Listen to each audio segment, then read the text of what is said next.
Прашањата поделени број 1 до 5 од екстерно тестирање 2014-2015 година за 6 деление беа поставени на прашање на страна 373.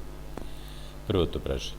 На кој начин е зададено множеството А? Хикс, каде хикс елемент од N и хикс поголемо од 5 помалу или еднакво на 10.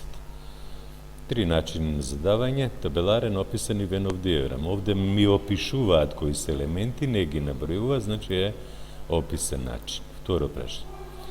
За множеството А велиме дека е подмножество на множеството Б ако секој елемент од А треба да е елемент и на множеството Б. Трето прашање. Ако деленикот и делителот се еднакви броеви, различни од нула, тогаш количникот е А поделено на А. Количникот е еднаков на бројот 1. Четврто прашање. Еден број е делив со 3 ако збирот на цифрите со кој е напишан бројот е број делив на 3. Еве сега овде ќе постапиме на овој начин. Ако имаме поголем број, како ќе установиме дали тој број делив на 3? Според правилото треба да собериме сите цифри да видиме дали тој број што ќе го добиеме е број кој е делив на 3. И тоа е ви нешто поедноставно.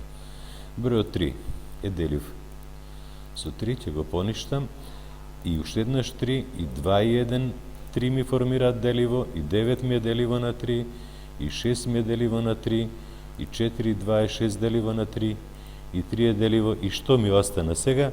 Ми остана само бројот 7 и 0. 7 плюс 0 е 7, тоа ми кажува дека овој број не е делив на бројот 3.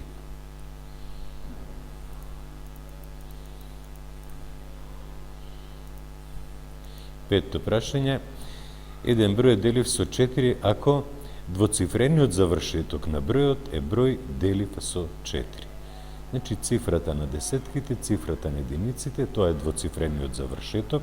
Например, ако бројот завршува на 20, тогаш е делив на 4. Ако завршува на 15, не е делив на 4.